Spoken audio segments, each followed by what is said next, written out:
Hello, and welcome to Anime Audio Commentary. Today I'll be commenting on episode 1 of Cyberpunk Edgerunners.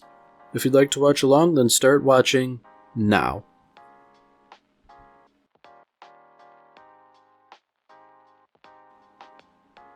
So, I recognize I'm a little late to the game here.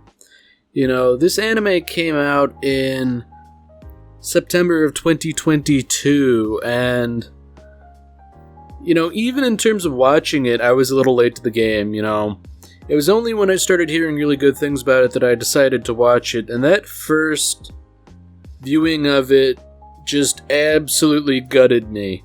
So, it took me a while to sort of muster myself to get to a point where I could actually watch it again. And even just sort of looking in as an outsider to anime in general, there's a lot about Cyberpunk that's very interesting.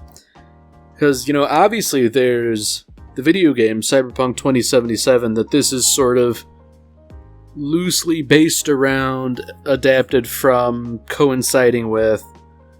But what a lot of people may or may not know is that Cyberpunk is actually a tabletop game first and foremost. And, I'm somewhat of a tabletop enthusiast, although I've never played any version of Cyberpunk. Cyberpunk is actually interesting because in the continuity of Edgerunners, I believe the year is 2076 or thereabout. But in the original first edition of Cyberpunk, it was actually called Cyberpunk 2013. And that's because, it came out in, I believe, 1988, when 2013 was, the far future of 25 years from now. And it's interesting because Cyberpunk, which is a genre in and of itself, it just so happens to share the name with this, it has, I guess, this penchant for social commentary, and there's certainly going to be some sort of social commentary in this. But, I just think it's interesting because, this is a very flashy anime, ostensibly made as an advertisement for a video game that was maligned rather justifiably, in my mind. And of all the studios to animate it, it was Studio Trigger. And, I don't think it would be a stretch to say that I really do enjoy Studio Trigger and their work. And I don't know, I guess thinking about it, they wouldn't have been my first choice. But at the same time, I struggle to think of another studio who could have done justice the way that Studio Trigger had ended up doing. I guess I might have to do some digging. Because, when you get down to it, the quintessential cyberpunk anime would be Akira. It only, served to sort of found the genre in a sense. So, I guess maybe the studio behind that, I believe it was Sunrise, actually, but I don't know. That might be an interesting thought experiment later. Think about, who else could have adapted Cyberpunk in this manner.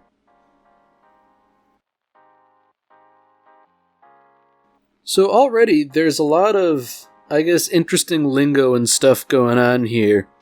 As there are these things called BDs, which stands for brain dance. And it's essentially, I guess, VR in a sense. There's that, there's cyberpsychosis, there's a whole bunch of stuff. Cyberpsychosis, I find, is particularly interesting. And, if there's anything likely to induce psychosis, it's this idea that, everything seems to run us on a subscription model here, the washing machine and all that. Does that remind you of today at all? Ha ha ha. But cyberpsychosis, as I understand it in the tabletop game of Cyberpunk, it was essentially where the players sort of like crosses a line whereby there's no way to get back, you know.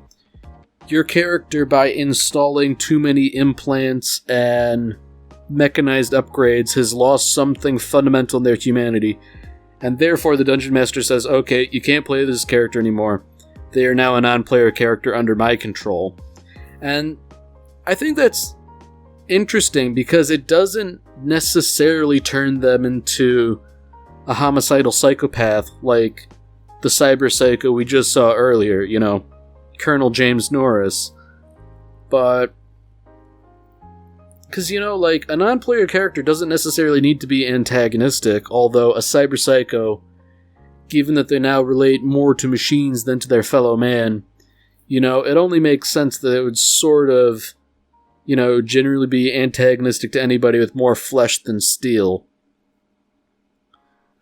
So even at this early stage in the game, we're already getting hints of things. You know, Gloria was calling up a dude named Maine on, well, I guess her iPhone. Pun intended, unfortunately. And there's also that whole incident with cyberpsychosis, and, you know, I think this scene is really nice. Because on the one hand, it's got this nice sort of vaguely nihilistic music as David walks through Night City, and we get to see just the absolute squalor that comprises the whole place. You know, there's violence and all sorts of just other stuff you don't want to see going on in the streets. You know, people getting off, getting sick, getting robbed.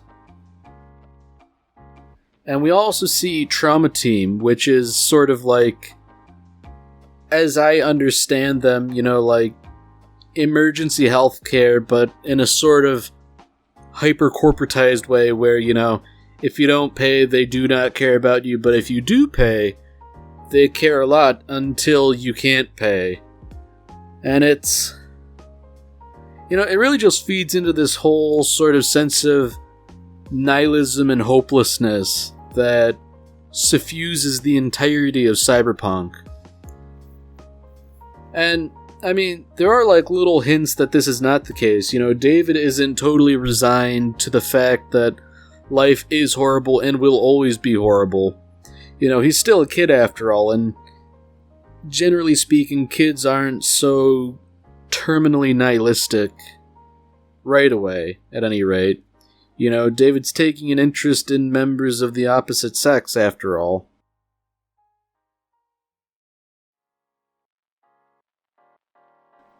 So this is where things, I think, get a little interesting, you know. David is going to school, which in this case is Arasaka Academy. And for those of you who know anything about the background of Cyberpunk, Arasaka is one of the preeminent mega corporations who basically run everything. So that David would be at Arasaka Academy sort of indicates that this is basically like a pathway to a better life. You know, not that being a corpo will necessarily lead to a good life, but that, you know, it's better than what David currently is. I mean, at this point, it's already pretty clear that he definitely stands out. You know, he's using older technology, and everybody's giving him grief for it. So it's sort of this indication that at Arasaka Academy, a lot of these students are there based on parentage or lineage, whereas David is presumably there on merit or luck. And as a result, you know, he doesn't really fit the ethos of the Arasaka Corporation as a whole.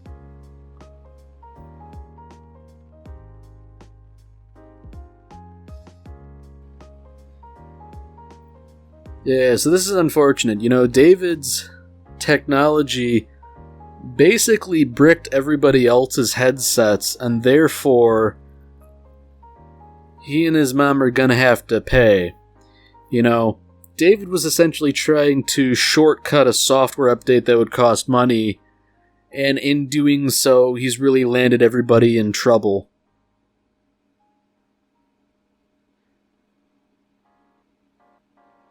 So, here we go. The principal's bringing it up. David doesn't really fit in here. Perhaps he should go to a different school. And, David's mom is adamant that he should stay because it's really the only way forward in life. And, this is sort of typical almost, that David doesn't really understand quite what his mom's going through to ensure that he gets to go to this fancy school. If he's suggesting that he drop out and get work, that's essentially throwing away a chance at a better life. So it's interesting that we're getting the different perspectives here, because on the one hand, Gloria wants her son to be a corpo, because, that'll be better than what he is. But on the other hand, David knows he doesn't fit in with them, and he knows they won't accept him. But, it's really unfortunate.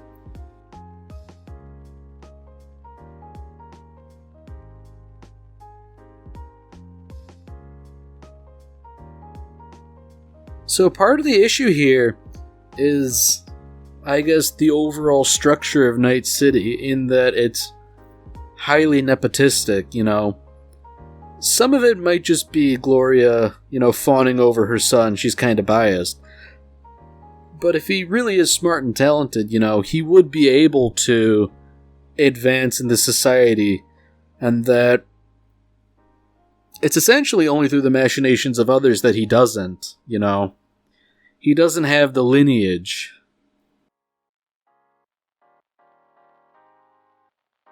If nothing else, David has supportive... he has parental support, that counts for a lot. But, unfortunately, he's still living in Night City. And, even if you're not involved in the violence, you can often get caught up in the collateral damage.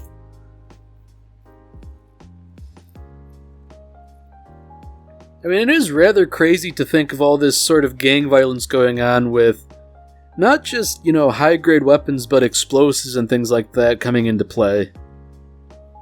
It's definitely not an environment where you'd like to raise a family.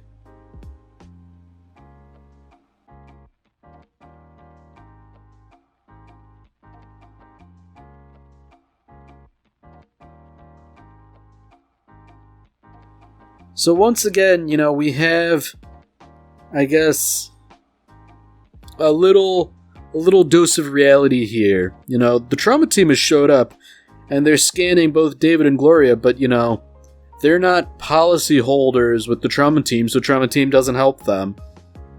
To some degree in the world we live in, there is a duty to perform medical care for people. You can't turn somebody away. But, this is really not that far off, It's an unfortunately close stone's throw away.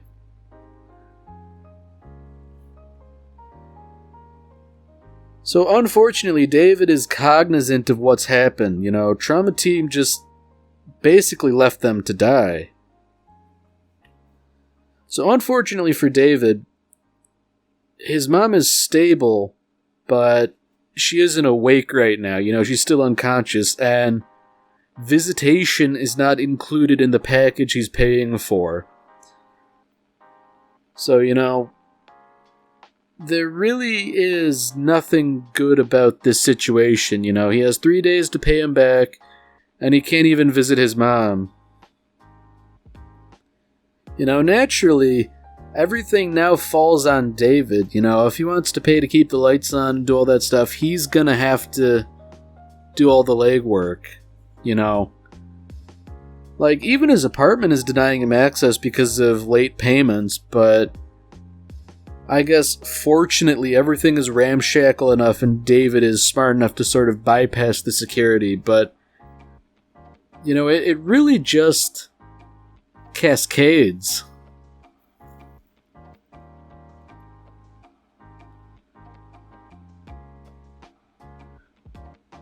So it's interesting that David sort of has this kind of love-hate relationship with Doc, as he calls him. This guy, he fixed David up with that faulty headset which caused everybody problems. But at the same time, he's offering to sell him basically this military-grade cyberware. And, I guess in Night City, you have to look out for number one, so the Doc isn't really giving him a fair offer for what should be something really expensive. But what I think is really interesting here, and something that hasn't been addressed, is that, David's mom has somehow gotten a hand on it, It's military grade, definitely not street legal, where did it come from? And what does she intend to do with it?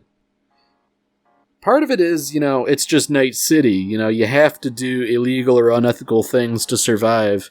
You have to do whatever you can, really.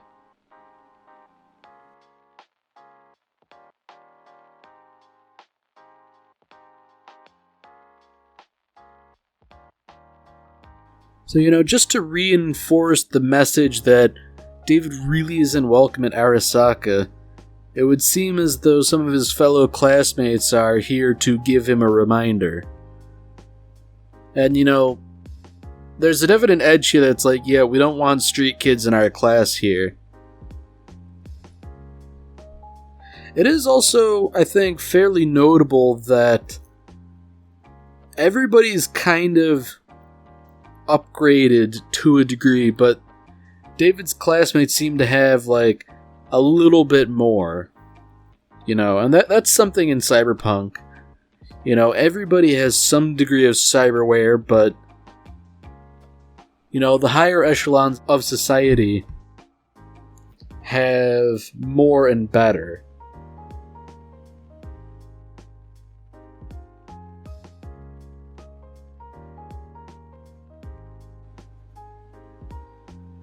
So unfortunately, this guy's asking some pertinent questions. Granted, he's not asking it in good faith. How could Gloria have possibly paid Arasaka Academy tuition? And, seeing as how she has military-grade hardware, I'm sure there are people who would pay for that, but that's clearly not the implication this guy has in mind.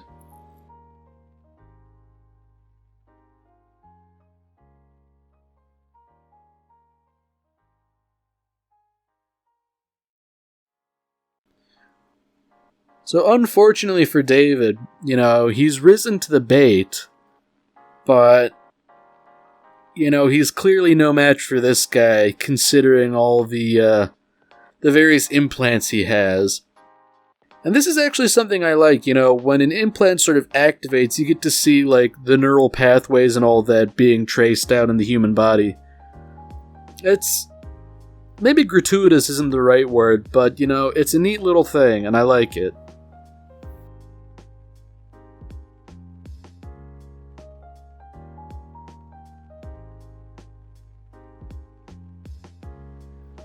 So yeah, David was definitely trying to punch above his weight here, seeing as how this guy refers to him as having organic knuckles, where, he presumably has some sort of augmentation. And I guess beyond that, he downloaded some form of kung fu, which, that's interesting in a way.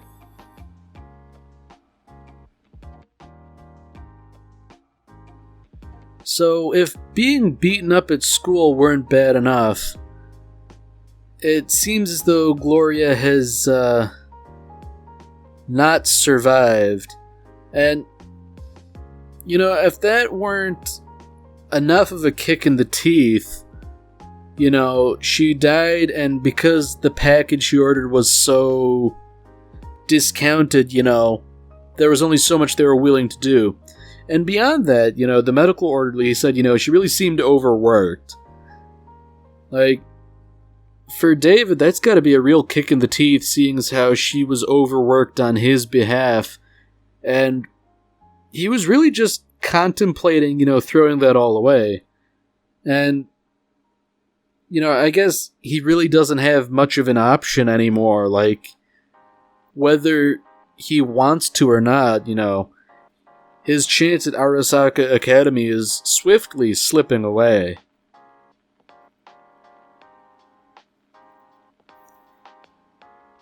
And, if expulsion and the death of his mom weren't enough, or not expulsion, but, dealing with bullies and all that, not being able to pay to stay in school, well, I guess that does constitute expulsion. If that weren't enough, he's being fined for everything from rent to utilities.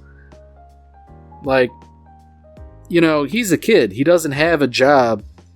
Everything's just piling up and will continue to pile up, and there's no mechanism by which he can really dig himself out of this hole, especially not when he's grieving something like he is.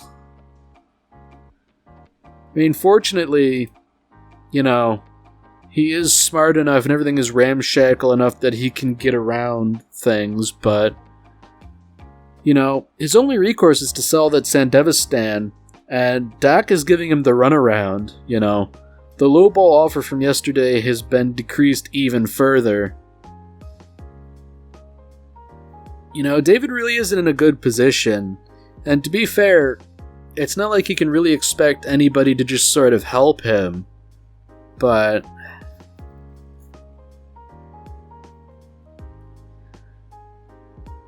yeah, I mean, even his classmates are just calling to give him crap for it. It's like, yeah, your mom died, but lol, Lamau even, you don't belong here.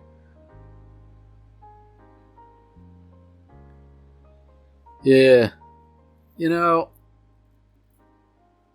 I think this is sort of like a central message here, Your mom tried to live beyond her means, don't make her mistake. And that's really the impetus for everything from now on.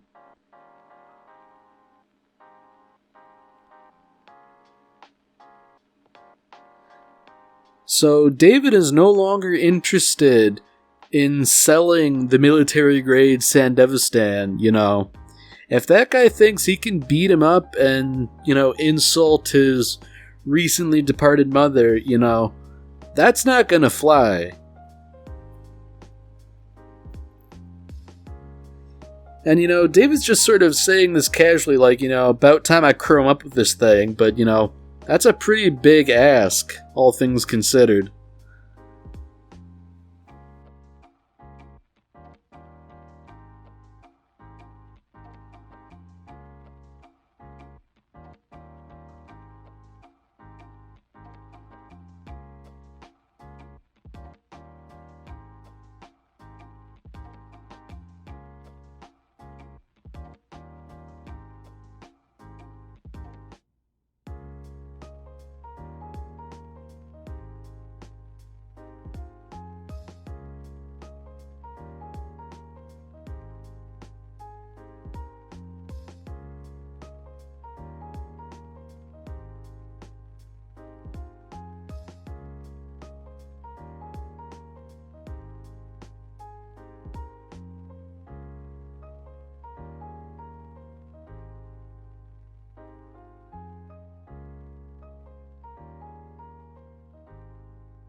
Alright, well that's it for this episode. If you've enjoyed it, then by all means, tune in for the next one. See you, Space Cowboy.